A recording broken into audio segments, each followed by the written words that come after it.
Here we go. Well, I think that's us at 1:30 now. So I think we'll get going. I've managed to steal the screen share, so I'm showing my slides now.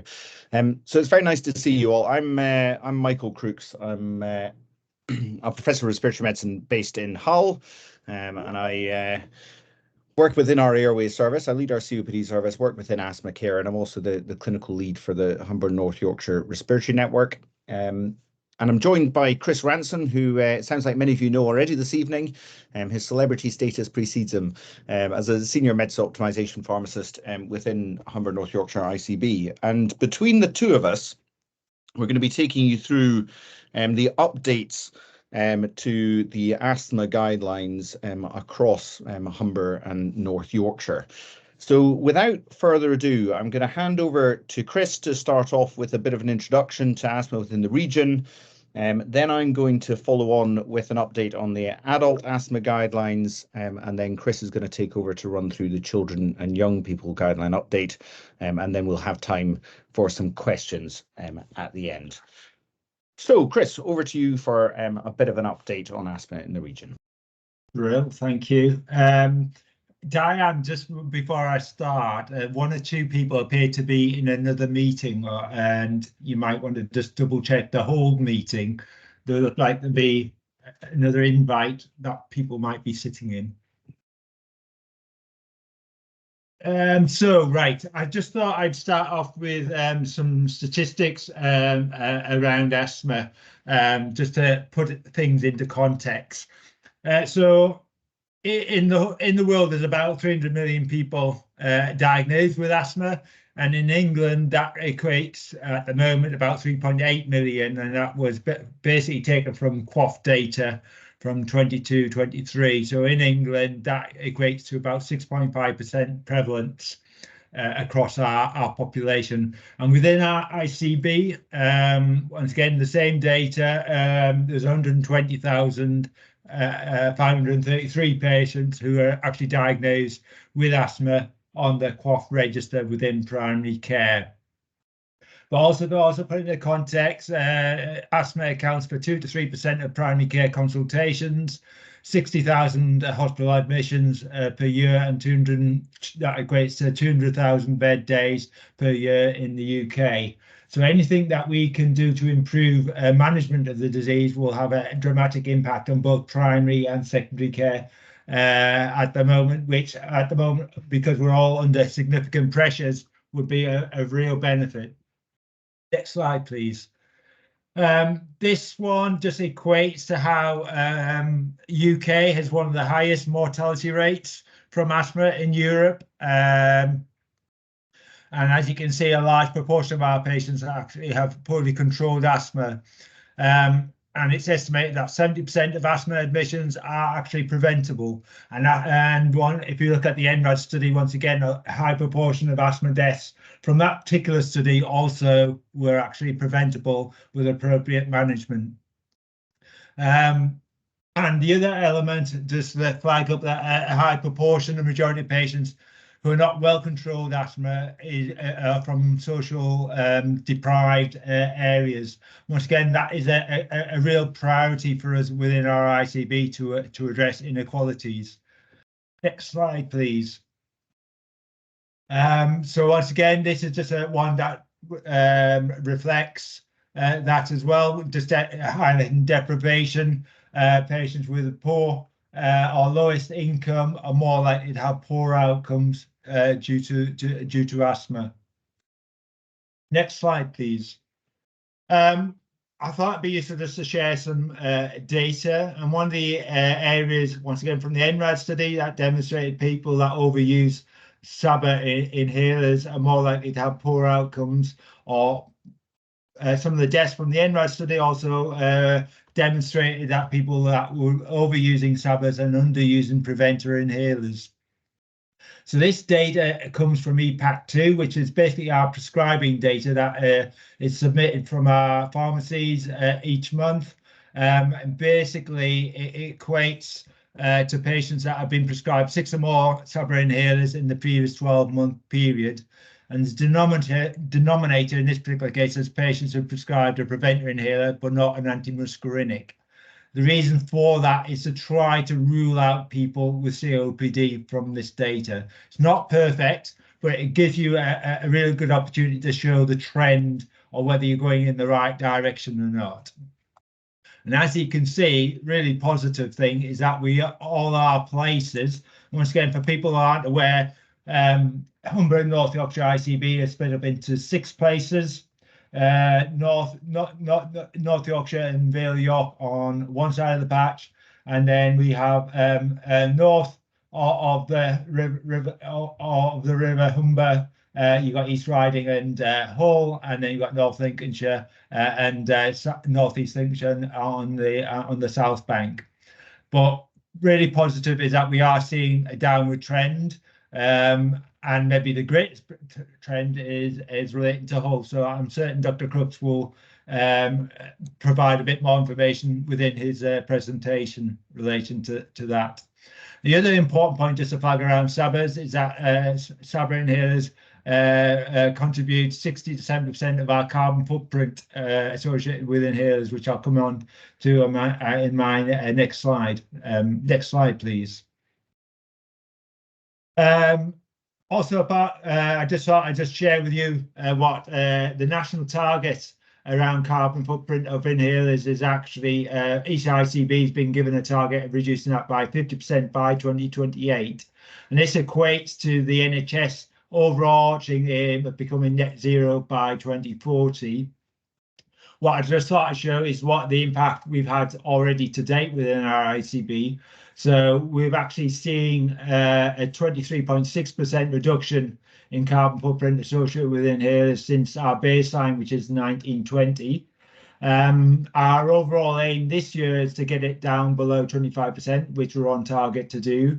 And just to put that into context, that actually equates to driving a car 27,065,858 miles, or 1,082 times round the earth. So that is one, just to put it into context, what the impact that actually has. And as I say, 60% of our carbon footprint is SABA. So if we can have an impact on reducing that through our guidelines, etc., we'll have a secondary impact of reducing carbon footprint, which is our overall national aim as well.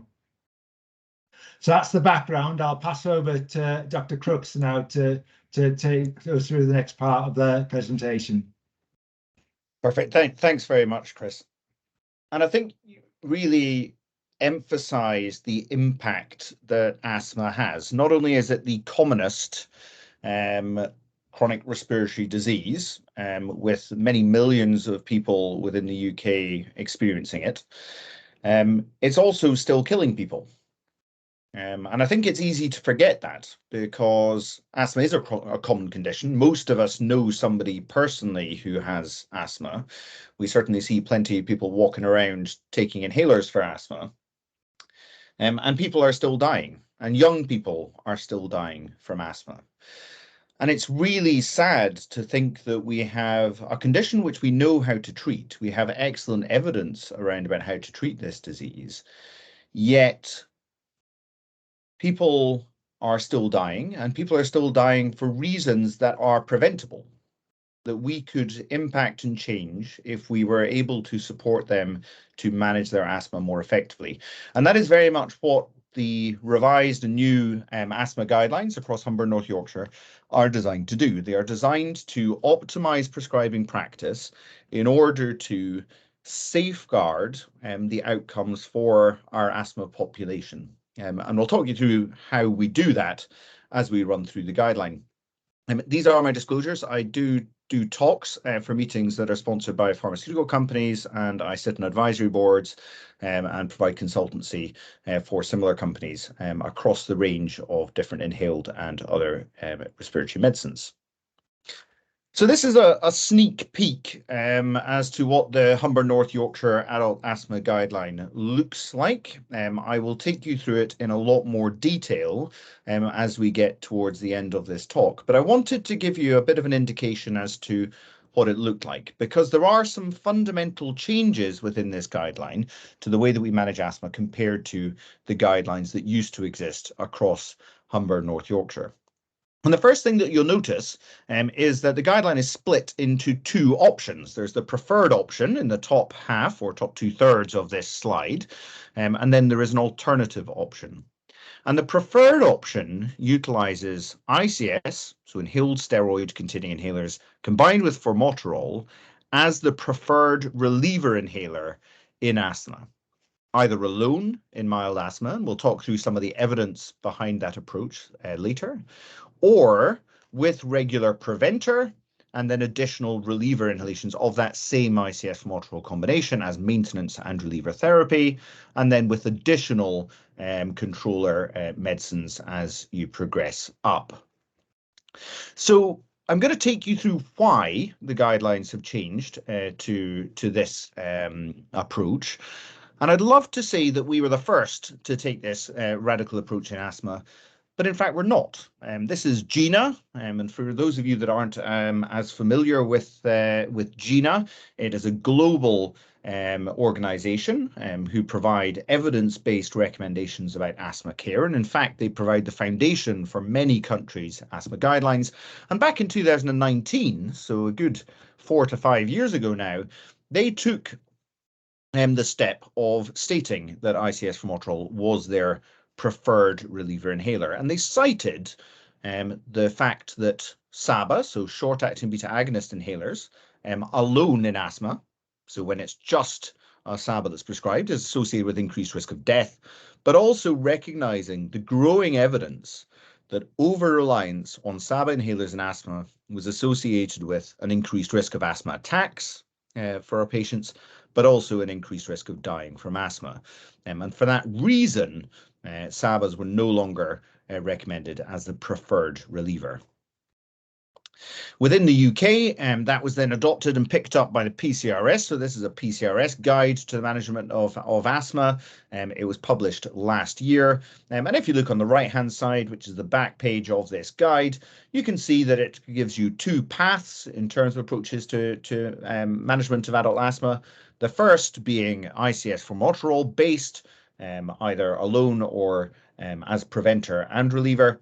And then the alternative path being that with SABA. So our local guideline is very much in keeping with both international and indeed nationally recognised guidance. So what I want to do is take you through why we've taken this approach. And to do that, I think it's obviously very important that we understand what asthma actually is and how it is treated.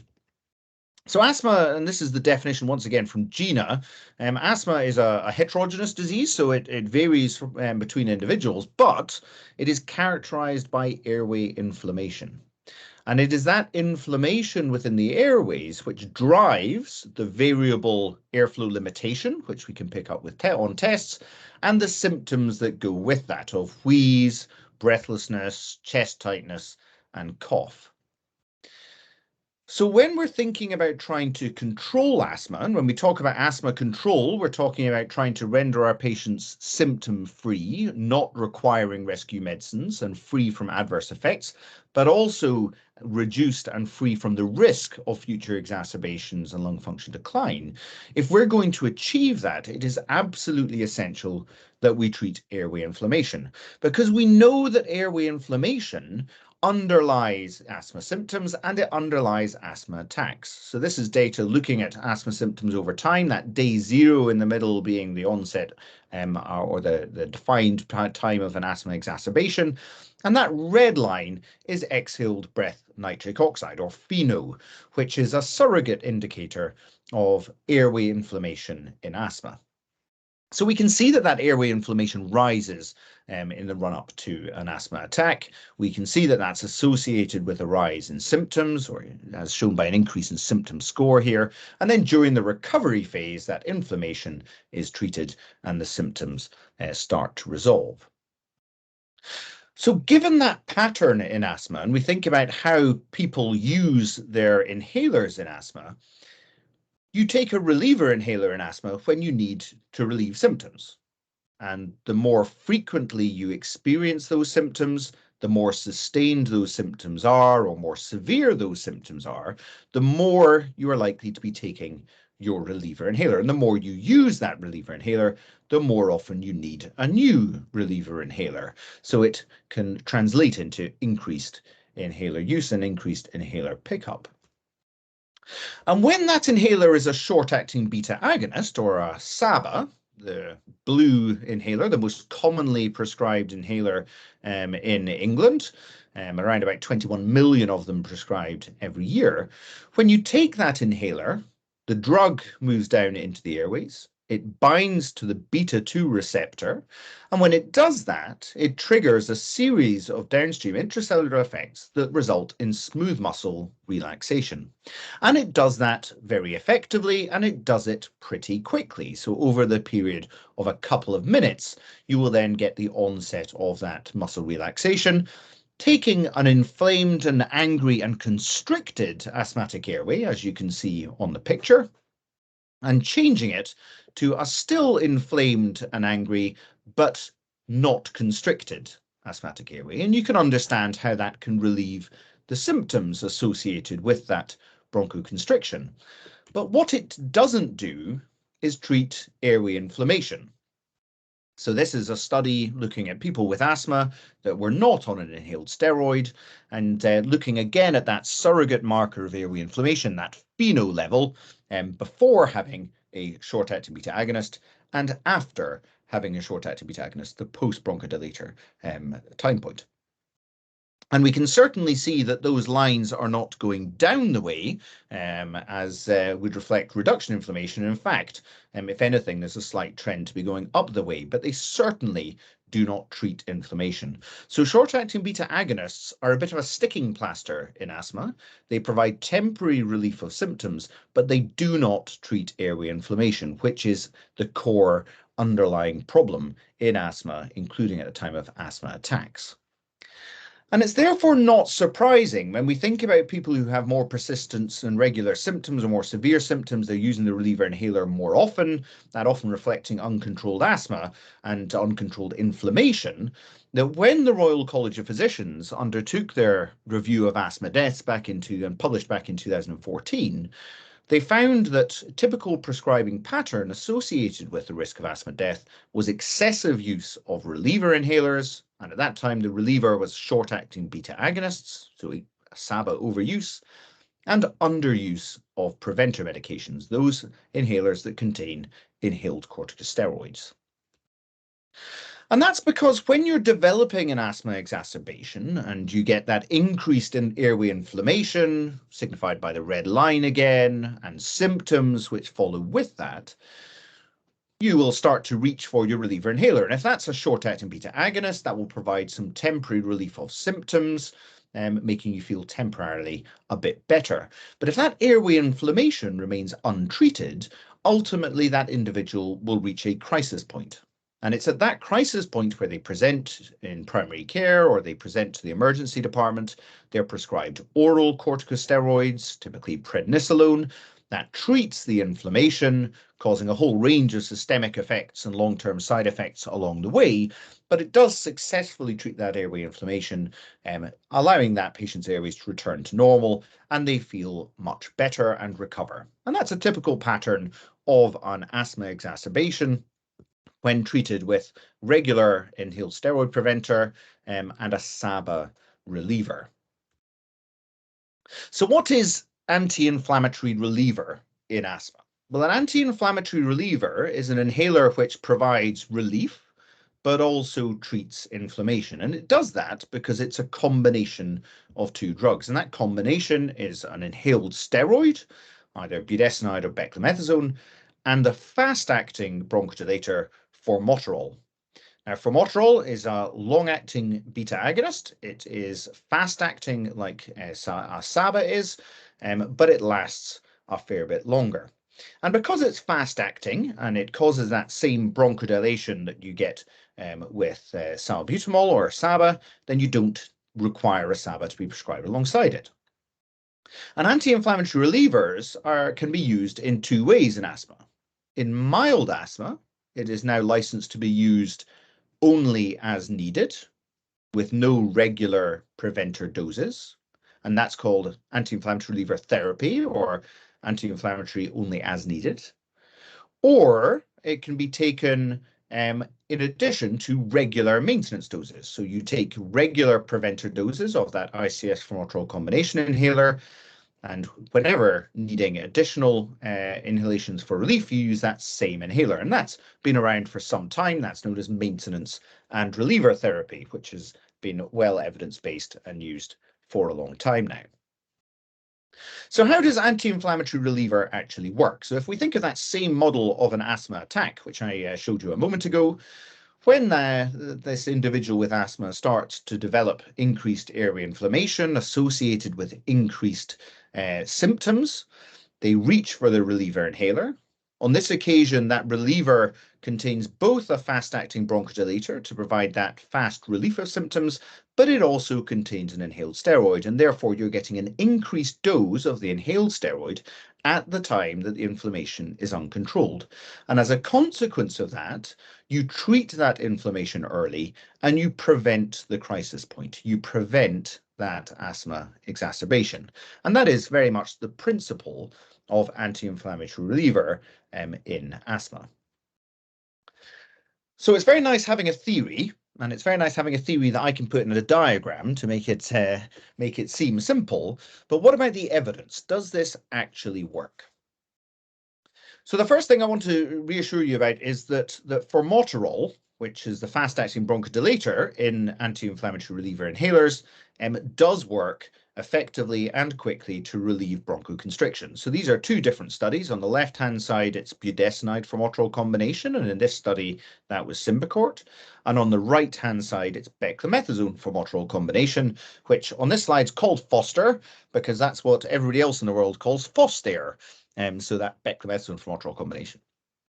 And in this study, both of these graphs, the individual is given a methacholine challenge. So they're inhaling a substance which induces bronchoconstriction, like that you might see in an asthma attack. And then they're either given a placebo, which is the bottom line, where the individual will gradually recover and probably not thank you very much for it. And then you see the options of salbutamol with the black line on the right-hand side and the filled-in squares on the left graph, or the inhaled steroid formoterol combination, which essentially mirrors that same line, that same relief of bronchoconstriction that you get with salbutamol. So this, I think, clearly demonstrates that with the formoterol-containing relievers, either budesonide or beclomethasone, you get a rapid relief of bronchoconstriction within a few minutes in a very similar way that you get with SABA. So which inhalers can we use in which situations? So in terms of license, when we're talking about mild asthma, which is on the left-hand side here, where we're just using an anti-inflammatory reliever only as needed without regular preventer doses, the currently licensed combination is budesonide formoterol, and that's a license with Symbicort in the strength of 200/6. That's the only current ICS formoterol that has a license for that as needed only therapy. MART has been around for a lot longer, and that is licensed using budesonide formoterol combinations, either at the 100/6 or 200/6 or equivalent dose of budesonide formoterol, and the beclomethasone formoterol combination at 100/6. So those are the licensed doses for MART. So what's the trial evidence? So this is looking at anti-inflammatory reliever only as needed. So ICS formoterol as required. And these studies, as you'd expect from what I just told you about licensing, this is budesonide formoterol. This is the Symbicort trials. And this is looking at ICS formoterol only as needed versus SABA only as needed. So that's SABA in somebody not on any inhaled corticosteroids. And within this, these are forest plots for a meta-analysis. If you're on the left-hand side, that favors the ICS formoterol combination only as needed. And we can see a clear signal in terms of reduced risk of exacerbation, and also improvement in asthma control as measured by the ACQ-5. So ICS formoterol taken only as required to relieve symptoms is clearly superior to SABA when that's being used as required in somebody who's not on an inhaled steroid. So you could say, well, that's great. Clearly, they're getting a bit of a steroid that way, but we don't treat asthma that way anyway. We've not used SABA-only treatment in asthma for a very long time because we know that it's dangerous. Well, some people are still managed with SABA-only, but I would agree we shouldn't have been doing that anyway. So how does it compare to regular ICS therapy? So when we compare ICS formoterol only as required, so these people are only using that combination inhaler when they have symptoms and are using it for relief. They're not taking any regular inhaled steroid. And you compare it to somebody using regular inhaled corticosteroid every day with a SABA reliever. You can see a trend when you combine them to benefit of the ICS formoterol only as required. And in fact, when you look at severe exacerbations, it comes out as superior.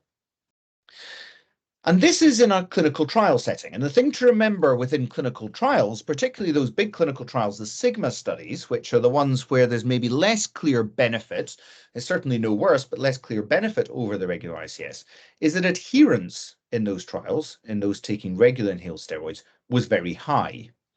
And that is not what we see in the real world.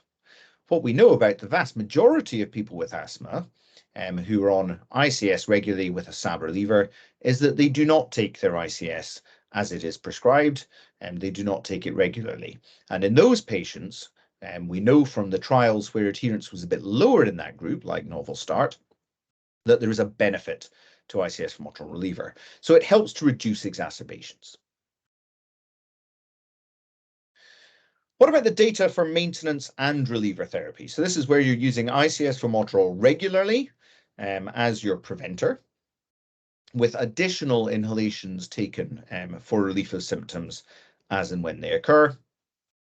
We know that using that approach is associated with a significantly reduced risk of asthma attacks compared to fixed dose regimes where you're using ICS LABA at an equivalent steroid dose with a separate SABA reliever.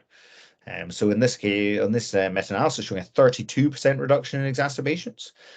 And indeed, you see a similar reduction in risk of exacerbations, even when you compare it to higher dose regular inhaled steroid and long-acting beta agonist combination with a separate SABA reliever. So the theory behind using maintenance and reliever therapy, where you have a preventer dose and the same ICS formoterol combination as reliever, targeting that steroid when you need it, when you've got increased symptoms reflecting uncontrolled inflammation, and helping to reduce those exacerbations, that bears out to be true when we look at the evidence. We can see that that approach is associated with significant reductions in exacerbation. But again, these are all clinical trials. And clinical trials, I've already told you, are very controlled settings. They're very well selected people. What actually happens in the real world where we support implementation of maintenance and reliever therapy? And this comes to the point that I think Chris made when he showed you the proportion of patients in the different regions or the different places across Humber and North Yorkshire that were receiving 6 or more SABA. Because from about November 2020, we've been running a program in Hull called the Sentinel Project. And within that project, we were supporting implementation of a MART-focused asthma guideline. So supporting adoption of good quality asthma care, which included use of maintenance reliever therapy for appropriate patients. And what we saw in that real world setting, so this is from our pilot primary care network, had about 2,500 asthma patients registered, is that the proportion of patients who are overusing SABA, and that's defined as 3 or more SABA canisters in a year, reduced. Oh, if you could just mute, that would be great. Can I just ring you back in about... There we go. I think muted. Reduction in those that had 3 or more SABA canisters from about 46% down to around about 24%, so 48% reduction. And on the right-hand side of this graph, we can see the proportion that had an asthma exacerbation in the year post-implementation compared to the year before. And we can see a similar reduction there, about 30% reduction in the proportion having asthma exacerbations. Now, it's important to say these patients were not all on maintenance reliever therapy. It included good quality asthma care, including education about inhaler technique and about adherence. but a significant proportion, around about 400 of these patients, were on maintenance reliever therapy. And we saw, when we looked just at the MART patients, a similar reduction. So implementation of a guideline which utilizes anti-inflammatory reliever within asthma in the real world does appear to bring about the same reductions in exacerbations that we see in the randomized controlled trials. And so that is why the guidelines have been developed and adapted in order to reflect that. So now just to kind of talk you through what the guidelines actually look like. So the guidelines, and this is the adult asthma guidelines, and in fact all the guidelines across children and young people have this front sheet attached to them. And the purpose of this front sheet is, one, to tell you who these guidelines are intended for. So people who have suspected asthma, who are awaiting objective diagnostic testing, we have some guidance about what to do there. People with newly diagnosed asthma and therefore being prescribed asthma treatment for the first time. People who have existing asthma diagnosis on existing treatment but are uncontrolled and therefore require a change to their asthma treatment in order to achieve asthma control, so relevant for all of those individuals. And indeed those that are considered by their clinician to require a change, and that is done through shared decision-making with patients. So these are some core principles, I suppose, to apply to when you're thinking about changing asthma care, and that's really the intention of whom these guidelines are relevant for. What they are not designed to do is to encourage you to change the treatment of somebody with asthma who is perfectly well controlled and perfectly happy on their existing therapy. Okay, so we're not using these guidelines to undertake switch programs or anything like that. This is very much about patient-focused changes in their treatment in order to improve asthma control, and that's the intention of these guidelines. So we're going to break it down and take it step by step. The first thing that you notice with these guidelines, or maybe not the first, but the first I'm going to point out to you, is that there's a little green leaf attached to some of the elements of this guideline. Chris showed you the environmental impact of asthma. The vast majority of the environmental impact of asthma comes from short-acting beta-agonist inhalers. And that's partly because they're the most commonly prescribed inhaler, but also because around 95% of them are the pressurized meter dose inhalers, and they're the ones that contain that greenhouse gas propellant. So using an anti-inflammatory reliever approach, we know, is associated with a reduction in the number of inhalers used typically, and also out of the ICS LABA combinations, about 50% of those prescribed tend to be dry powder. So we can achieve marked reductions in the carbon footprint by adopting an anti-inflammatory reliever approach. So that top track has a green leaf by itself, but also as we get to individual inhalers, we'll see that the dry powders also have a green leaf. So for those who have, for adults with suspected asthma, where there is going to be a delay in diagnostic testing, we recommend starting treatment with an ICS formoterol as required for relief of symptoms. So just as required only, ICS formoterol. And the ICS LABA combination that is licensed for that indication is Symbicort, which is why it appears first. But we do recognize that with inhaled therapies, not everybody can use every inhaler device, and some are suited to slightly different devices, and therefore you have some alternatives that you could turn to in that situation. Once you've confirmed an asthma diagnosis, then we recommend continuing with that same treatment regime, so anti-inflammatory reliever only as needed for somebody with mild asthma. And once again, Symbicort is the licensed treatment for this indication, but you do have alternative options for people that can't use the Symbicort device and therefore can't use the licensed preparation. People who have persistent symptoms, you could consider adding in a leukotriene receptor antagonist, so montelukast at that stage. But I think for the majority, it's going to be about adding in regular preventer doses. So taking it from anti-inflammatory reliever only as needed to maintenance and reliever therapy. And once again, there are a range of inhaler devices available for that. Several different dry powder inhalers to find one that suits, or a PMDI for those that can't use dry powder. Once again, if persistent lack of control, you could add in montelukast at that stage, or you could escalate up to a higher dose of maintenance reliever therapy and add in a long-acting antimuscarinic inhaler, and that would be Spiriva Respimat being the licensed drug in that class. And that's particularly beneficial for people with asthma that have an element of fixed airflow limitation. So they have a degree of airflow limitation on spirometry despite their asthma treatment otherwise, and we know that it's well evidence-based to improve symptoms and to reduce exacerbations. You have the additional add-in options. If you're thinking about adding in a methylxanthine, so that's theophylline, or a macrolide, then we recommend that you seek advice and guidance from your local secondary care asthma provider. And if you're needing to escalate to high-dose inhaled corticosteroids, we recommend that you use a closed triple inhaler, such as Trimbo if you're needing to use a PMDI, or Enerzair if it is suitable for a dry powder inhaler. And that's including the LAMA, LABA, and ICS all in one device. And in that situation, you do need to add in the SAB reliever again. For those that weren't suited to a LAMA, you could use an alternative ICS LABA high dose. But if you're getting to that stage, really these patients should be being phenotyped. So you should be thinking about whether they're possibly suitable for biologics. Do they have evidence of eosinophilic inflammation on their blood eosinophil counts? But in fact, we now have biologics that don't even require that.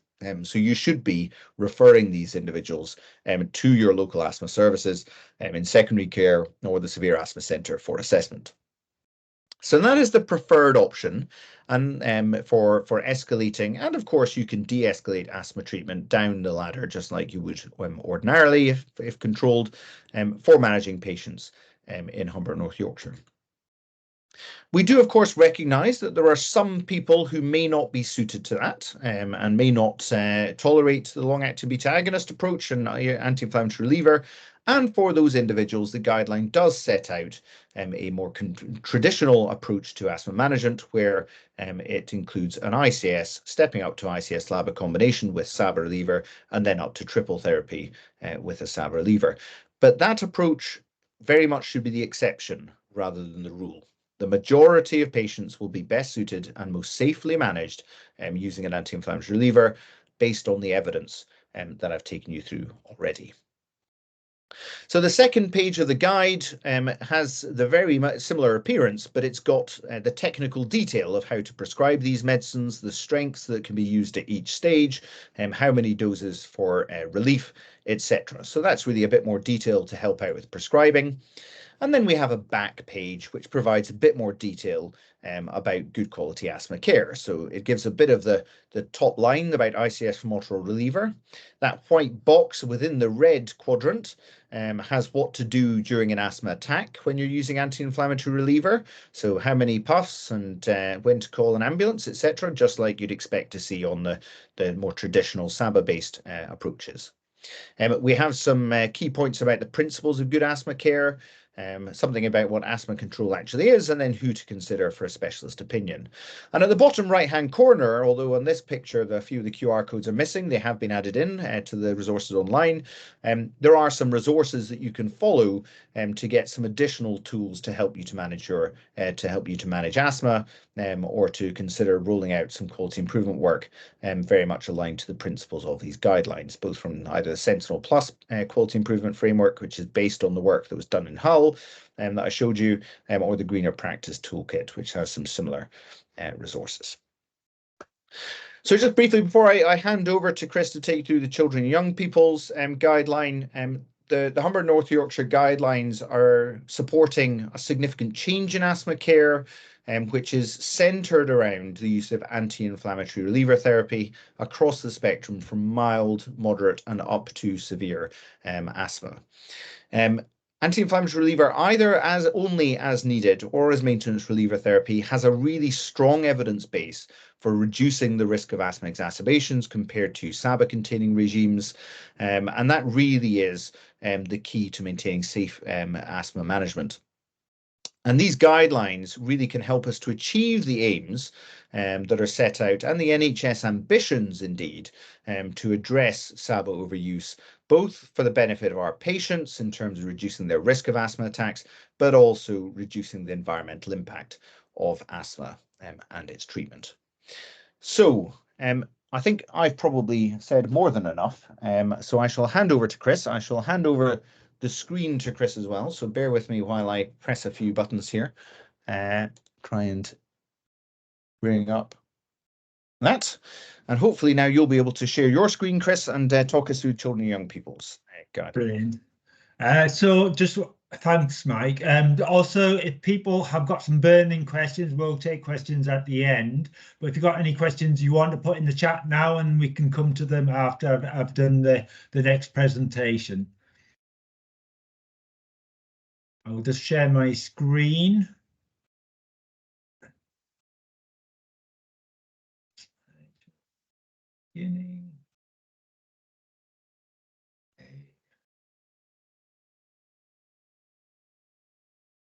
Brilliant. So just to say, this presentation was actually produced by Jennifer Brownbridge, who's one of our senior pediatric asthma nurses within the ICB. So all plaudits should go to her. She was unfortunately wasn't able to come this evening, so I'm presenting on her behalf.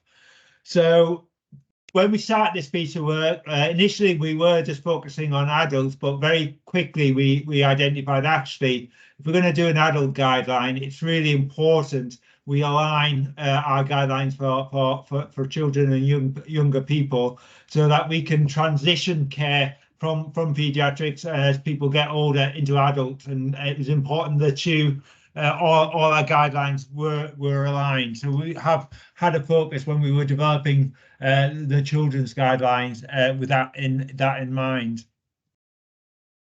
So what are aims and objectives of the children's and young people's asthma guidelines? Once again, its main aim is to improve outcomes for children and young people with asthma.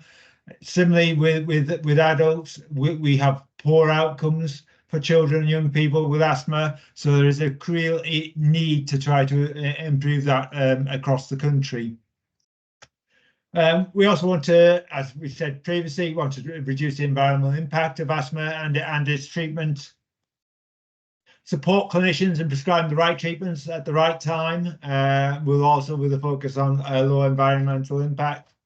And we also want to support cost-effective prescribing of our asthma treatments, taking that there's significant variation in practice, and there's over 400 different types of inhalers available for management of asthma. So a lot of choice. So by aligning and trying to reduce that down, it helps improve that choice for clinicians. And nationally, for children and young people with asthma, there was a national bundle which was aimed to as a blueprint of evidence-based interventions to help children and young people and their families and carers to control and reduce the risk of asthma attacks and prevent avoidable harm. And there's 7 components within that bundle, but there's one specific focus around in preventive treatments. And once again, the Humber and North Yorkshire asthma guidelines that we've developed around to help support achieve that aim.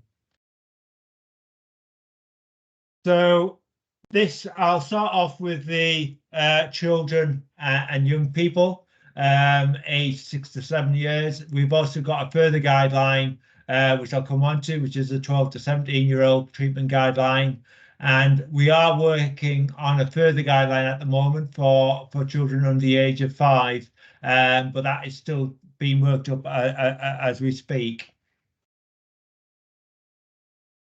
So first thing to highlight, once again, this is very much set out really very much within NICE and BTS guidelines for this age group, but we've tried to also incorporate and consider what GINA also includes as well. The main focus with regards to it moves up and down depending on where they're at with regards to their treatment. So starting off with very low dose ICS plus reliever Sabra inhalers in the first instance. And as you can see, that we've got different choices on there. Basically, the main core treatment for most this age group is likely to be an MDI with a spacer. But we have got something I'll come on to, that we do offer a choice of DPI in this age group also, but we accept that the majority of patients will be an MDI with spacer moving forward. The next step up is then moving on to daily low dose ICS plus reliever SABA inhaler when required. At this point in time, the option then is to consider adding in something like montelukast if that is managing symptoms. Key bit around montelukast is that it should be initially just a 4-week trial, and if patients show no benefit, it should be stopped. We shouldn't continue long term unless there's clear evidence of benefit. At the point of initiation, it's also important to consider the MRHA alert that came out in 29 around montelukast, and make sure that's included in consultations with children and their carers and families at the point of initiation.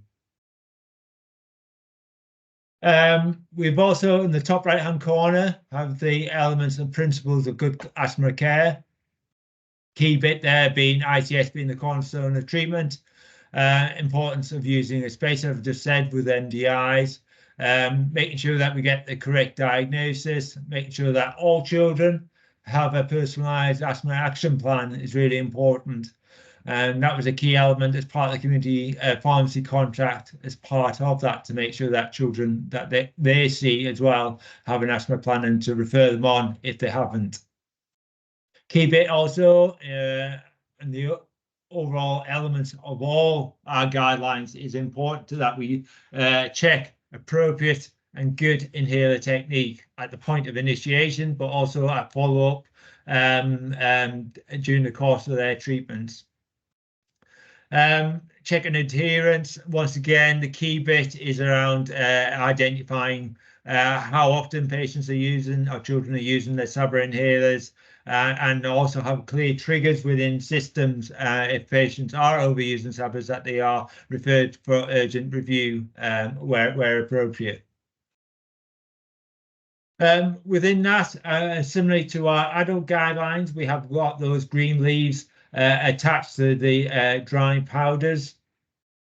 And as you can see, some of the green leaves are actually associated with MDIs, and you can think, well, MDIs, surely they are high carbon footprint inhalers, which is the case. But as you can see, if you choose or go for the highest strength inhalers, but 1 puff twice a day instead of 2 puffs twice a day for some of the low strength inhalers, you can actually halve the number of inhalers that child actually uses, and therefore halving the actual carbon footprint rate in the management of that patient. We acknowledge within this also, as I said previously, that in most cases, probably 90% or 95% of the children in this age group are likely to need an MDI with a spacer device. But we acknowledge that there will be some patients where it may be appropriate, where a DPI could be considered. The key bit here is that it needs to be a face-to-face consultation. You do need to make sure that they can use the inhaler before you decide on that choice. But we have identified there will be some children, possibly in the older age group within this age range, where DPI may be appropriate, and we accept that actually is we have that as an option within our guidelines. We've also got a section within for this age group, once again, identifying the reasons when to refer on to secondary care, which is really important for this age group. The second page of the 6 to 11-year-old guideline, we have a section there around which spacer devices to use, and some key bits and tips around advice to give to patients around that. Once again, reliever, we have the SABA inhalers. Once again, within our guidelines, we tend to try to steer people to more environmentally friendly or MDIs with lower carbon footprint. The next step within that is the 12 to 17-year-old treatment guideline. And as you can see, this is very much set out in a similar way as we did for the adult guidelines.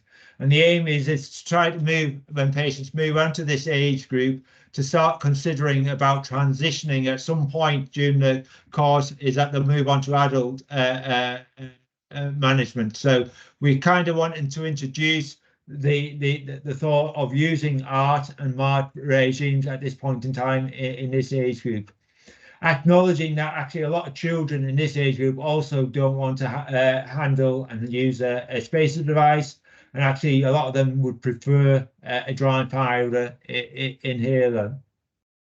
So as you can see, moving over the top part of the pathway, we've got the art starting off with using Symbicort, and actually we're stepping up that part of the pathway. We move on to MART, regular Symbicort use with PRN as well. And the evidence base is very similar to what we've already highlighted, Mike's already highlighted for the adult guidelines. We add in also at that point in time is using montelukast as an option. Once again, having that just 4-week trial and to stop it if they show no benefit. If the patients, once again, we have the option, if patients can't use that dry powder or that regime isn't appropriate for that child, we still have the option of the alternative track in the same way we've got with the adult guidelines, having the option for regular ICS and PRN SABA in the same way as we have the adults. Similarly, we've also highlighted the variation in dosing, whereby using the 1 puff twice a day regimen is an option of trying to reduce carbon footprint. You then step up and you move on to the ICS LABA with PRN SABAs, so using Symbicort, Combicel or Ceridide at this point in time. And then there's step up as with all regimes if that doesn't control appropriate symptoms. We've also got a section at the top here in the right-hand corner, once again, clearly highlight where it's appropriate to refer on to secondary care, or possibly tertiary care if clinically appropriate. We have a second page on there, once again, providing information about spacers, also about the different SABA inhalers to use. We've also got the principles of good asthma care. We've also got further information around if you are considering air and water relievers within that. But some key elements also around that for children is acknowledged with children for emergency exacerbations is that they're likely to still need to have a SABA and a SABA inhaler as well, because we acknowledge within schools is that that's the emergency treatment that they are likely to be provided in terms of an emergency exacerbations that happen during school. So the likelihood is that they should still hold SABA for emergency situations. We've also got within this section here information about delivering or prescribing MART and how that is done. We've also got information about air quality, because that's really, really important to try to address and consider that within the primary care setting, to make sure you're aware of that and to flag up where it may be an intervention is required with councils, etc., about housing and moving forward. We are also going to have like the QR codes around to direct people to the most appropriate resources as well. Also, Jen, we also want to highlight is that there is free children training for asthma training for children and young people, and this QR code takes you to that. And there's also tier 2 training which may be appropriate for community pharmacies that are on the call as well. So we can provide you a link specifically to those training modules after the event. That's the end of that, and I'll hand back to Mike and we can take any questions. Thanks very much, Chris. So we are on an open Teams call, so you can put your hand up and then we can come to you and you can ask your question out loud if you would like. I see we've got 2 questions have appeared in the chat, so we could take them first while people are having a think or finding the hand button. So we've got the first question, which is, if a patient presents having already maximised their MART regime at home, can you still give salbutamol in the surgery in the usual way? The simple answer is yes, you can. You can give salbutamol, of course, as additional bronchodilator. I suppose the question is, in what situation should you, and in what situation should you encourage them to continue to use their maintenance reliever, their inhaler? If somebody is presenting with increased symptoms and they have been using the MART regime appropriately, and you feel that they are well enough that you're not planning on sending them to hospital and it's not an emergency situation, then it may well be that actually just getting them to take an additional dose of their MART inhaler while you're there, so you can check their technique, make sure they're able to take it. That will get them bronchodilator. So it will get them that long-acting beta agonist, which is also fast-acting, works on the same receptor, and will do the same thing in terms of bronchodilation. If you've got somebody in an emergency situation where you feel that they're not able to use their inhaler effectively, a bit like they wouldn't be able to use their SABA if they're on a SABA continuing regime effectively, and you're considering a nebulized bronchodilator in order to buy time for them to then get to hospital and to get treated that way, then absolutely you are fine to give an additional bronchodilator that way, and that can be a SABA if needs be. So that is fine. The principle of, there seems to be more worry about going over and above what is the licensed MART dose when somebody is having an asthma attack or an exacerbation than anybody is ever concerned about giving way too much of the salbutamol inhaler, which of course is doing exactly the same. It is binding to that same receptor. It will make them tachycardic. It will make them shaky. It will make them acidotic, which is what we see in A&E when you give lots of it. So it will do exactly the same thing. So you're absolutely fine to give them the reliever inhaler. The MART action plan, so there is one now produced by Asthma and Lung UK. You can get it from the Asthma and Lung UK website. In their documents, it's down near the bottom because it's newly published. And we are hoping that an anti-inflammatory reliever only as needed asthma action plan will be coming out within the next month. In an emergency, it says to take an additional dose of your anti-inflammatory reliever inhaler, and you continue to do that every few minutes until help arrives, essentially. But it's a maximum of 6, it says, and then if you need to a further round, then you do that again while you're waiting for help to arrive. So it's very much similar, structured in a very similar way to a standard traditional approach that you'd be used to with a SABA. So we got another quick question there, and if that was your question and you want further clarification, please do just stick up your hand. The next one is, if starting ICS-LABA for undiagnosed asthma patient, will it give falsely low FeNO? So of course, if you start an anti-inflammatory therapy, then you may well reduce airway inflammation. That's what you're aiming to do, and that may reduce your FeNO. It's likely, if only being used as needed, that it will have a lower impact than if it was started as regular preventer therapy. And absolutely, if you have quick access to objective diagnostic testing, then absolutely do it there and then. FeNO can be done well, I do it in my clinic. It can be done in about a minute. As long as the machine's warmed up before you start.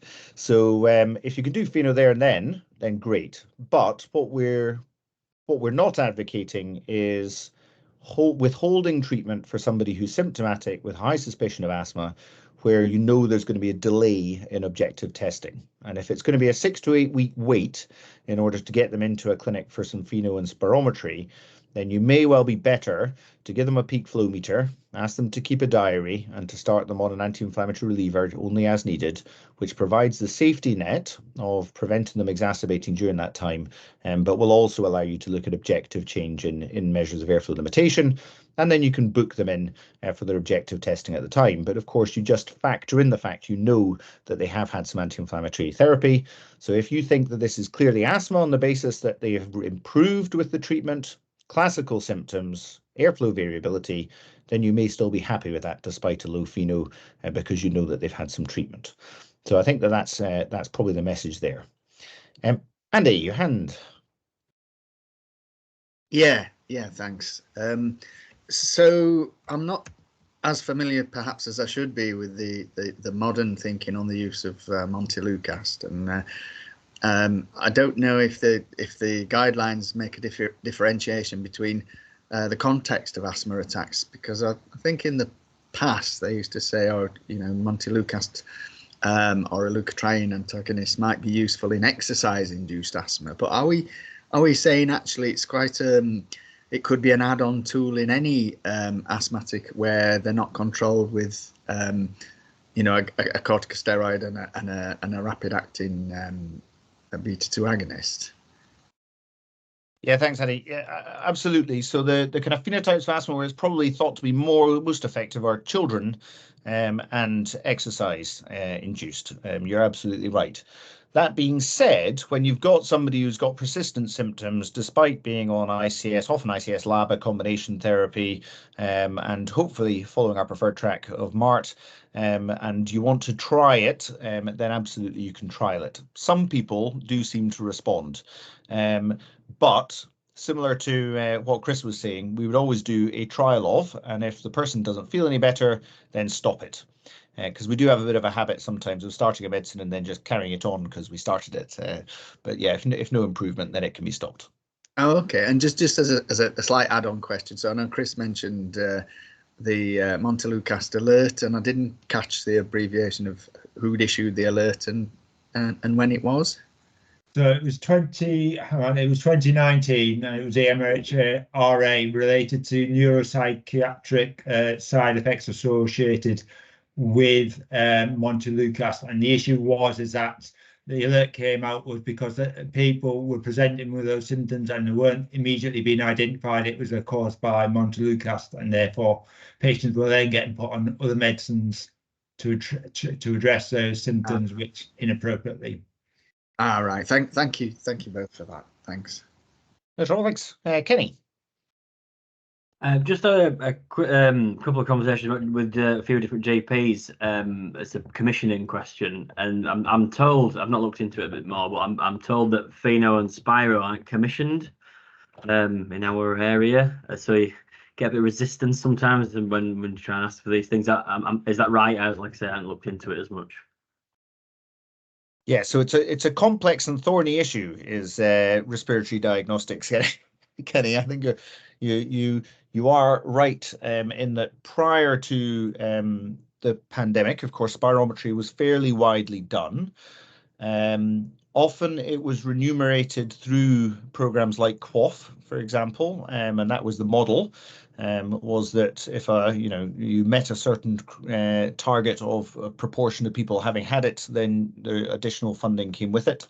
But it was not specifically commissioned, and nor are people contractually obliged to deliver it. That causes a big challenge, because NHS England seem to have been pretty clear that they're not going to stump up additional cash to pay for it specifically. There are, of course, developing community diagnostic centres, but I think there's general acceptance that capacity within those centres is not going to meet the needs for spirometry across the population. And it makes it very challenging for clinicians, because if you don't have access to it, then you are flying blind when it comes to airways disease.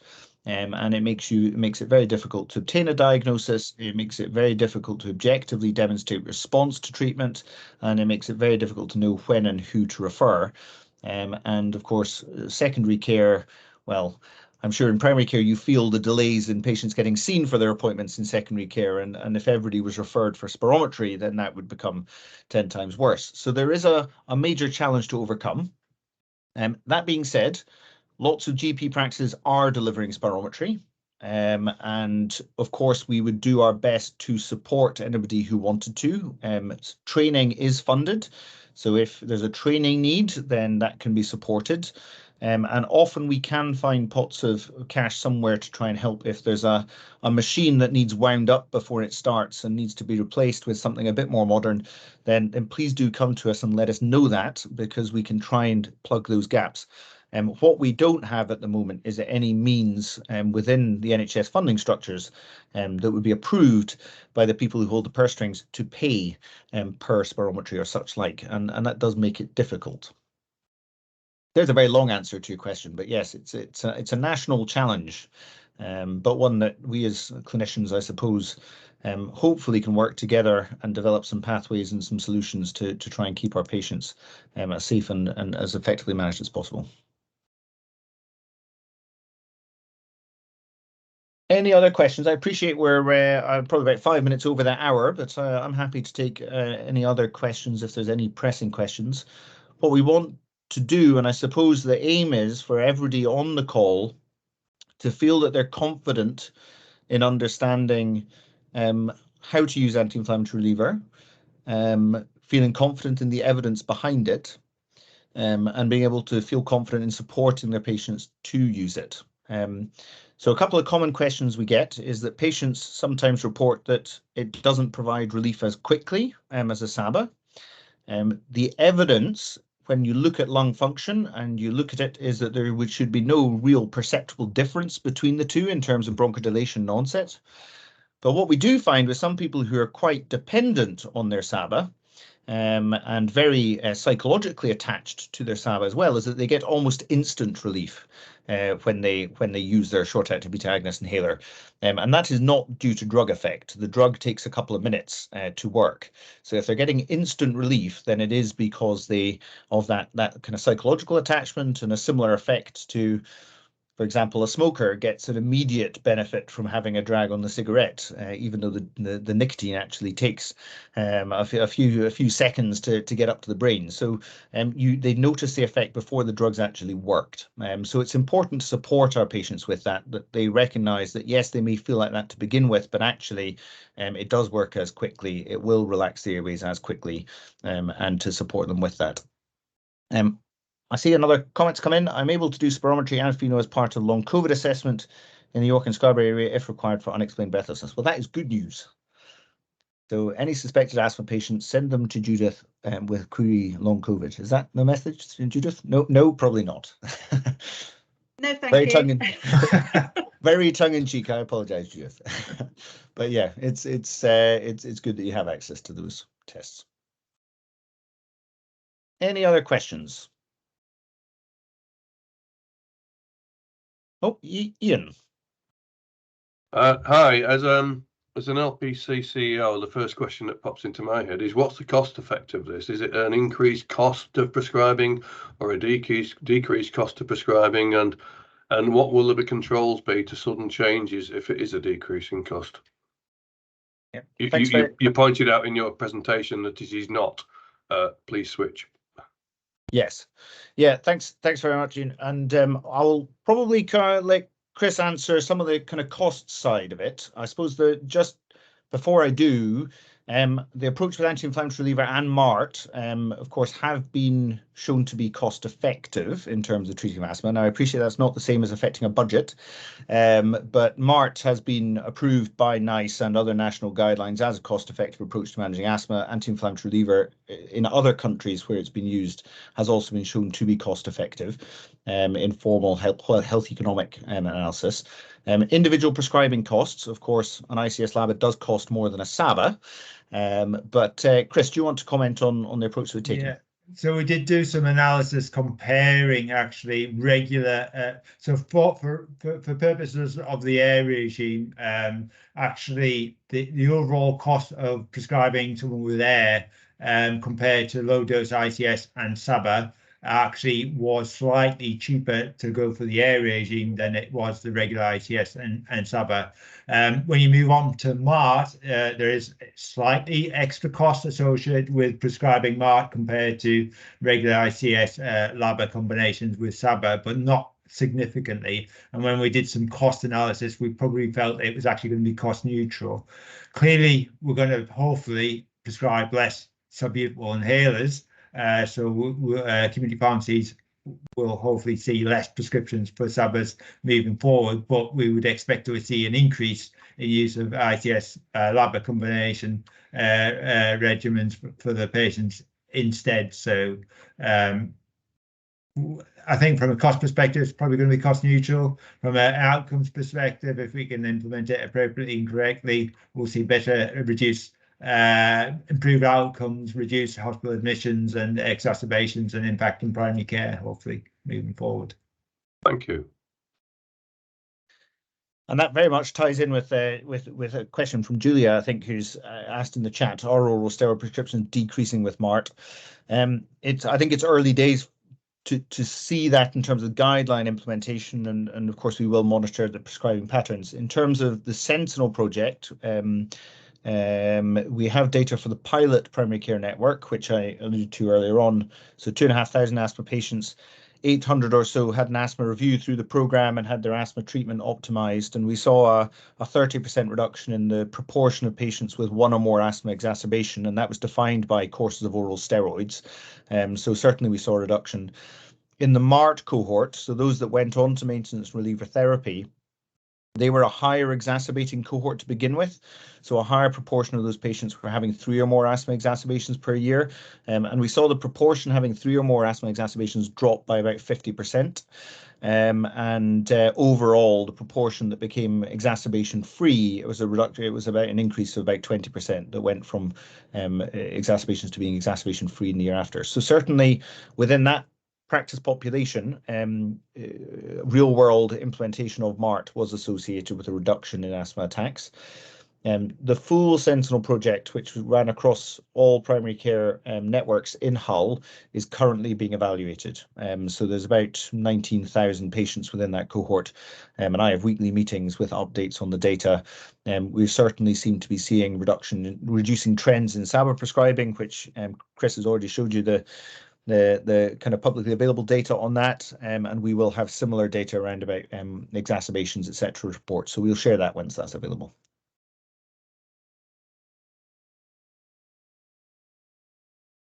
We've got another question there, and we'll probably make this the last question as we're nearly 15 minutes over now, but we've got, other than formoterol, are there other LABAs that are fast acting?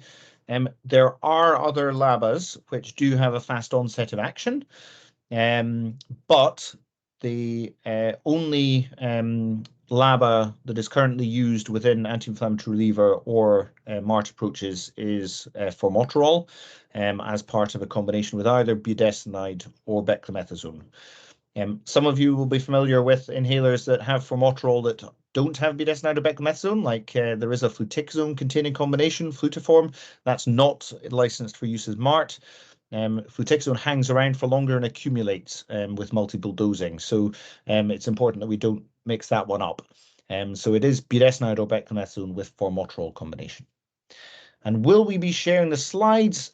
Can do for a price. No, I'm only joking. The slides will be, we certainly can share the slides. The launch webinar, so when we first launched the guidelines back in October, very similar slide decks were presented. And they are available on the website, so you can watch the recordings of those presentations if you really want a repeat of this. Diane, if you're still there, I don't know if you can pop the link into the chat for the website if you haven't already. You might already have.